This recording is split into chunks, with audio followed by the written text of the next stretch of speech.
So what about nutrition and supplementation? What I want to do is talk to you about, firstly, good nutrition in children, which is exactly the same as good nutrition in us. So I don't think we can say, well, let kids eat what they like, and when they get to about 20, hopefully they'll start eating good food. You've got to start thinking about it early for all the reasons I've already spoken about. And there are, of course, 5 major points of nutrition. Number 1 is to get rid of synthetics, because it's the synthetic poisons in food that are really causing the problems here. And there are 3 major groups. Number 1, there are the synthetic fats. And the synthetic fats are all the processed packaged foods. As I said, if it can sit on your shelf in the pantry for 3 to 6 months with a use-by date, it has synthetic fat in it. Why? Because the food industry uses synthetic fat to thicken and harden food. And so if it's thick and hard and it's sitting in a box, it has to have synthetic fat in it. For example, the term vegetable oil on the side of a packet. Vegetable oil is missing a word. The word is hydrogenated. Hydrogenated means it's been chemically processed to change the orientations. You see, a normal vegetable oil, if you pour it out, it actually falls out like that because it's fluid. But if you thicken and harden that vegetable oil, you change the orientation of the bonds in the oil, so you change it from a natural oil to a synthetic oil. So they're conning you. When you see vegetable oil on the packet, you think, oh, vegetable oil is good for me. It's not good for you. It is solid synthetic fat. And a lot of the stuff these kids are eating these days, these bars that they eat, these muesli bars, which you think are good for them because they're muesli, that's a con job. Breakfast cereals, they're a con job. You'd be better off eating the box. But then you move away even from the processed packaged food. Actually, I won't for a second. I'll talk about these potato chips. Now, a great con job there is no cholesterol potato chip. Of course, it doesn't have cholesterol, but they don't say underneath it, no cholesterol, but we're poisoning you with synthetic fat. And kids will often be there chewing on these damn potato chips, which are just solid synthetic fat. Or bakery foods. Bakery foods, things like muffins and donuts and croissants, solid synthetic fat. And I'd much prefer to see a child sitting down to eating a piece of steak or an egg or something like that that's full of good protein and fats that aren't going to cause them problems than see them eating a muffin. If I give you a piece of steak every day, that is a 5% increase in your saturated fat intake. That translates to about a 17% increase in your risk for cardiovascular disease. If I give you a muffin every day, or a donut, or a croissant, that's a 2% increase in synthetic fat, which translates to a 93% increase in your risk for cardiovascular disease. And how many people do you see at school, in the canteen, go and get a muffin for morning tea, or the people on the way to work who get their coffee and their muffin? So just in that one hit, 2% increase in synthetic fat. It's just a disgrace. So all bakery items. So it's not the meat in the meat pie that's the problem, it's the pastry on the outside. It's the pastry on the outside of a sausage roll. When you bite into those things and you feel it sort of slimy, oily stuff. Ugh. But then there's the third source of these horrible synthetic fats. And I think I might have mentioned particular takeaway food outlets that cook in this stuff. They say, we cook in canola oil to make it sound like it's okay, or we cook in vegetable oil. But they're not telling you that it's been sitting in a vat hydrogenating for a couple of days. This stuff is poisoning our society and poisoning our children. And then, after we move from the synthetic fats, we move to the processed carbohydrates. I've already mentioned breakfast cereals, but the simple sugars, particular fluid drinks that they drink. It's incredible the amount of sugar that's in one can of a particular cola-based drink that I won't mention. And kids are having that every day as their major source of fluid. We're going to see now severe osteoporosis in children who are having their cola-based drinks almost every day. Severe osteoporosis, because in cola-based drinks is a thing called phosphoric acid, sometimes written cleverly on the side of the can as food acid, because you think it's good for you. What does phosphoric acid do? It strips the calcium out of your bones. So not only are you not taking in fluid that has calcium, a little thing called milk, you're not doing that anymore. You're taking in fluid that has no calcium It also has an active substance to remove calcium from the bones. And so we're seeing people in their 30s and 40s now with severe osteoporosis. We've got to move away from this sort of stuff. But these fruit juices are not much better. And you see these little kids sucking on fruit juices full of solid sugar. And the con job of the food industry, no added sugar. They don't need to. There's enough damn sugar in the stuff as it is. Simple principle, write down. More than 15 grams of carbohydrate per serve. There is too much carbohydrate in that stuff. Look at the side of breakfast cereals. Any of those so-called good for you, they get the Iron Men out there advertising these breakfast cereals, and they don't tell you that anything more than 15 grams of carbohydrate is poisoning the person. There's probably about 30 to 40 grams of carbohydrate in one serve of these breakfast cereals. 2 slices of bread. 2 slices of bread is about 25 grams of carbohydrate. 2 slices of bread. You've got to read the side of the packet. It tells you all this information. Try to go for the carbohydrates if you're going to have carbohydrates that have much less of this stuff in it.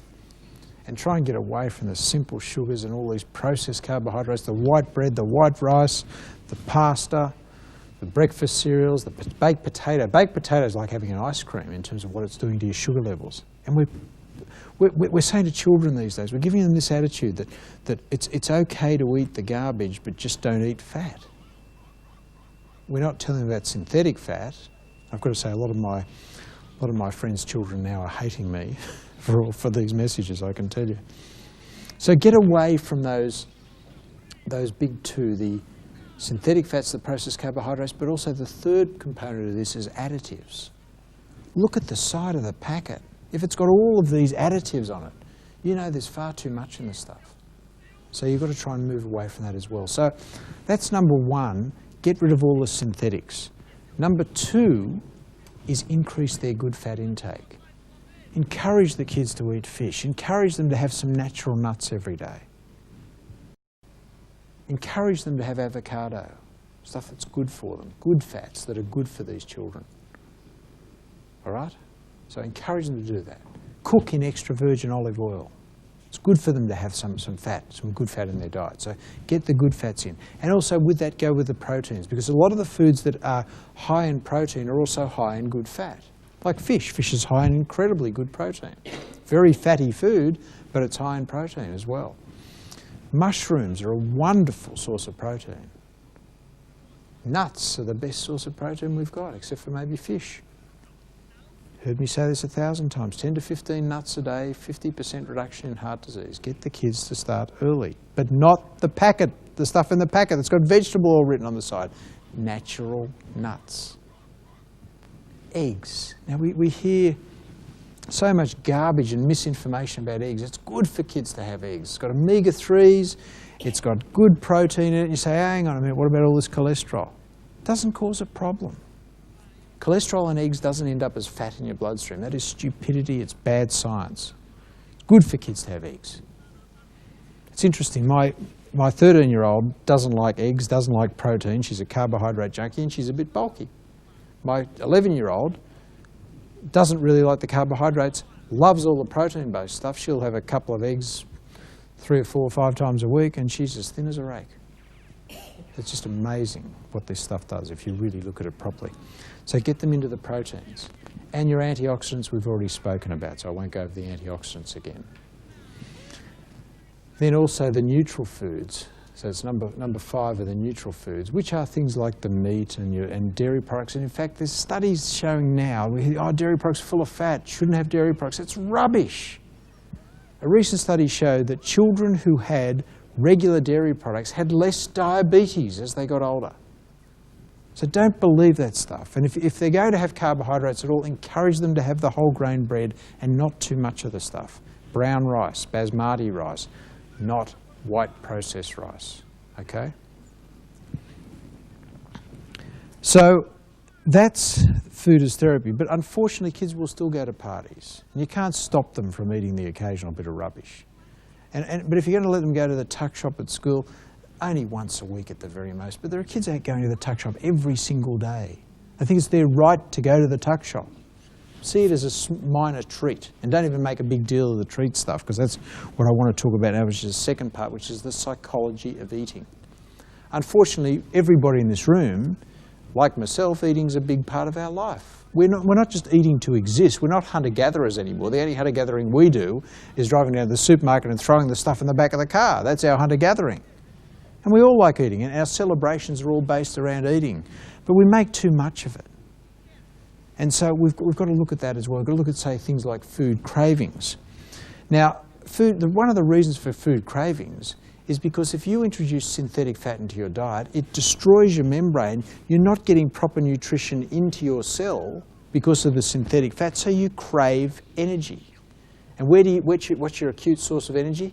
Carbohydrates. So you become a carbohydrate junkie. And you crave all the acute sugar hits of carbohydrate because you get it into you quickly, because you're feeling tired, because the synthetic fats make you feel tired in the first place. So it's this modern food epidemic that's creating the craving for all the garbage. So it's perpetuating itself. It's like somebody's got there in a room and designed this as a conspiracy theory, but let's not go into that. But the second reason is that serotonin, this protein that keeps us happy, because we're eating all these high carbohydrate, high synthetic food, we're not getting the proteins anymore. The proteins are what make serotonin. A thing called L-tryptophan is an essential amino acid that makes serotonin in your brain that keeps you happy. So if you're not happy, you want these hits to try and make you happy, and you think you get it from food. So it's low protein foods that also give us cravings. Another thing that gives us cravings is what I was speaking about before, sitting in front of a computer, sitting in front of the television. Inactivity leads to fatigue. You want to hit some sugar lift to get you out of that fatigue. You sit down in front of the television all day and see how you feel at the end of the day, as opposed to going and doing a good day's work. Totally different feel. I mean, one of the best ways to get tired is to rest, I can assure you. The next thing is conditioning. I spoke before about the pleasure-reward motivation system.